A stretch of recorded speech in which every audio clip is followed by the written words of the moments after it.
Right, on to your international news now. Upon his arrival in Israel, U.S. Secretary of State Antony Blinken urged Israel yesterday to normalize relations with more of its neighbours, which comes across as an appeal to smooth the path to create a Palestinian state. Blinken, on his fourth visit to the Middle East since the war erupted in October, has urged Israel to support Palestinian leaders willing to live peacefully alongside Israelis and warned the daily toll in its war with Hamas in Gaza was far too high. SABC News correspondent Trent Murray joins us live from Tel Aviv for an update. Trent, a good morning to you. So an interesting turn of events here where you've seen U.S. Secretary of State Antony Blinken seemingly wanting to smooth over relations between Israel and Palestine.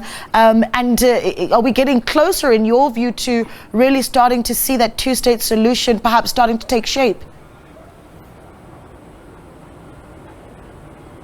Well, good morning to you, Naledi. That's right. I mean, this huge diplomatic offensive by America's top diplomat to try and just dial down the tensions somewhat in this region. It comes as really there are just concerns growing that the conflict in Gaza could expand to other arenas, including Lebanon, for example. We know that Secretary Blinken held talks yesterday with both the War Cabinet here to be given an update by the Israelis on their military operations, but also with Prime Minister Benjamin Netanyahu. And when he spoke at that press conference late last night here in Tel Aviv, you could get a sense that I think America is potentially starting to run out of a bit of patience here with the current high-intensity operation that we're seeing as the casualties continue to mount. Over 23,000 people have been killed now in these airstrikes, according to the Hamas-run health ministry.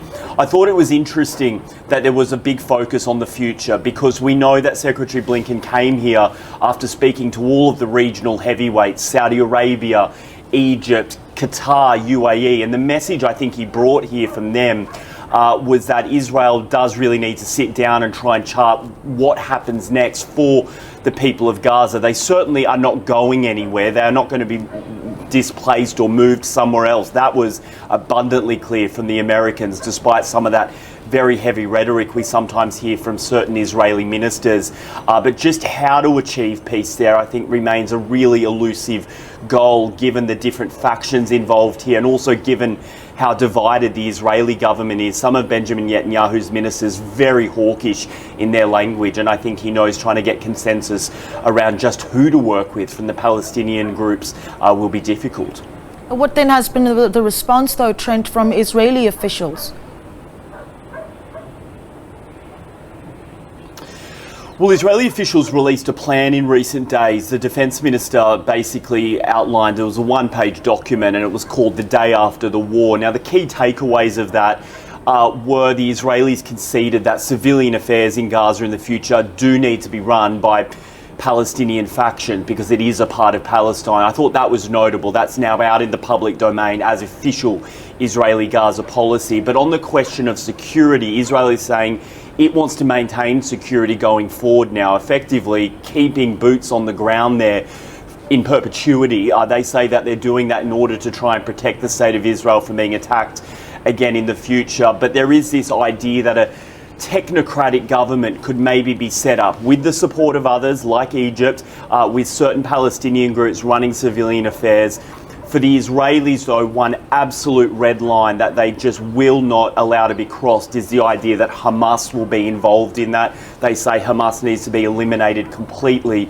But Egypt and others are saying that is just not a realistic goal. Hamas is so embedded in the political system of Palestine that the idea that they will just be moved on is unrealistic. And I think that is why you are seeing the two sides here struggling to come to an agreement on just how to run Gaza after this conflict comes to an end. Yeah, interesting that, of course, before the U.S. Secretary of State Antony Blinken's visit to Israel, he had spent some time in Jordan and Qatar, in the United Arab Emirates, as well as Saudi Arabia. And, you know, one is obviously quite interested to hear what would have come out of those talks, particularly as we've heard in the recent days that Jordan, of course, has come out in support of South Africa's mission to approach the International Court of Justice with those claims of genocide against Israel. I mean, what do we know about what has come out of those talks with the greater part of the Middle East?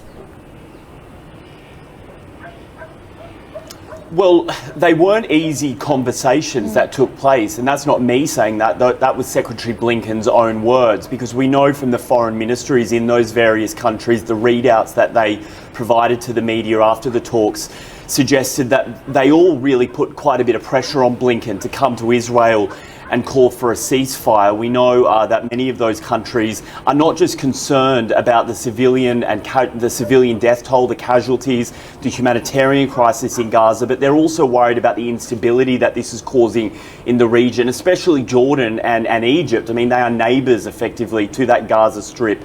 And so, you know, there's a concern here that this could spill over, create a refugee crisis. I think one of the key takeaways, though, from Secretary Blinken's perspective was that from those conversations, he said last night that there is a willingness from some of those countries to work with Israel on a solution here. They're not completely far apart on trying to come up with a solution.